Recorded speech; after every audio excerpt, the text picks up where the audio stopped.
Alhamdulillah, salatu wassalamu ala rasulillah. I dërguari i Allahut sallallahu alaihi wasallam ka thënë një hadith të saktë: "Men kanat al-akhiratu hammu, jama'a Allahu shamla, wa ja'ala al-ghina fi qalbihi, wa atathu ad-dunya wa hiya raghima." Kush ka si synim ahiretin, botën tjetër, Allahu i lartësuar do t'ja bëj mbar punët, do t'i jap sukses në çështjet e jetës dhe të fesë, kështu që do të ketë orientim të mirë. E dyta, Allahu i lartësuar do t'i jap kënaqësi në zemër me rrezikun e mjaftueshëm që i ka dhënë, me jetesën e mjaftueshme. Do ta bëj të kënaqur në zemër. Dhe kjo është pasuria, domethënë, që njeriu të jetë i kënaqur në shpirt, në zemër. E treta, atij do t'i vi dynjoja e nënshtruar. Dynjoja domethënë jetesa, mjetet e jetesës. Do t'i vi me lehtësi. Do i bëj sebebet, po nuk do mundohet shumë. Do e lehtësoj Allahu dhe rizqun, jetesën. Pra tri mirësi i ka ai që ka përparësi ahiretin, ka synim ahiretin. E para, Allahu ja bën mbar punët. Do ketë mbarësi, sukses, lehtësim, të gjitha çështjet, të gjitha punët. E dyta, Allahu do ta bëj të kënaqur në zemër me rrezikun, me jetesën e mjaftueshme. Ai sa të ketë do jetë i kënaq. E treta, dynjoja do i vi e nënshtruar, domethënë me lehtësi. Nuk do mundohet shumë në kërkimin e rrezikut. Për shembull, ka njerëz që punojnë 2 turne, jo 1, 2 turne, deri 16 orë punojnë për të majt për strehim, për harxhimet, për hallet. Mundohen shumë.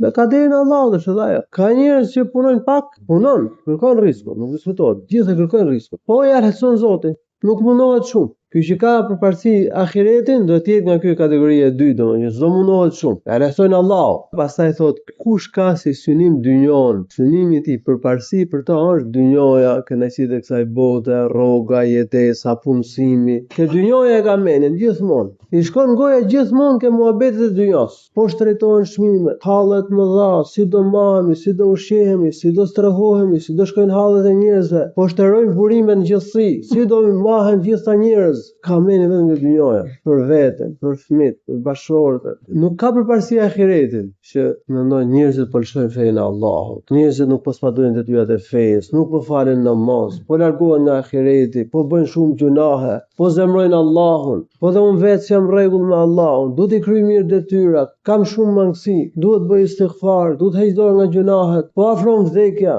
përgatiten për vdekjen, po fëmijët e mi të jenë rrugën e xherit, familja ime të jenë rrugën e fesë, falen namazin, fitojnë kënaqësinë e Allahut, fitojnë xhenetin. Kjo dynjë është kalimtare, po e rëndësishme të fitojmë xhenetin. Pra ka vetëm këto lloj muhabetesh, kjo do thotë me pasynim ahiretin. Këto muhabete janë dominante. E rëndësishme të kemi fenë, të jemi rrugën e ahiretit, të jemi gjithë me namaz, po dynjoja sa të arrijë do arrijë. Kjo zahid rrugën e ahiretit, ky ka synim ahiretit. Ata që janë robët e dynjos mendojnë që ky s'ka rrezik, ka jetesë, do ketë vujtje, do ketë mundim. Zoti ka caktuar për këtë të kundërtën e asaj që mendojnë njerëzit e dynjos. E para, pra flasim për atë që ka si synim ahiretin. E para, pra, i përsëris edhe një ato që i përmenda pak më përpara, do t'ja bëj Allahu mbar punët. E dyta, Allahu subhanahu wa taala do t'i jap kënaqësi me rrezikun e mjaftueshëm. Dhe e treta, dynjoja do të vijë nënshtruar. Ndërsa ai që ka si synim dynjon, robët e dynjos, do kenë 3 gjëra që janë në të kundërtën e asaj që u përmendën për atë që ka synim ahiretin. E para, farraqa Allahu alayhi shamla. Allahu nuk do t'ja bëjë mbar punët.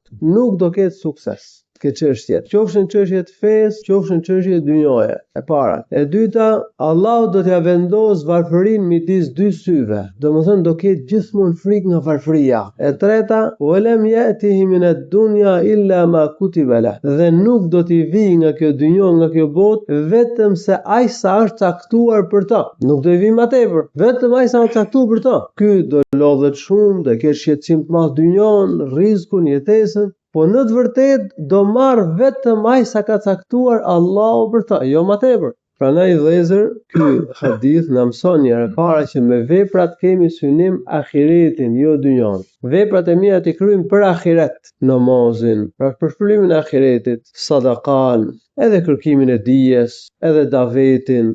Gjitha punët e mira të kryejmë me synimin që të marrim shpëlimin e ahiretit.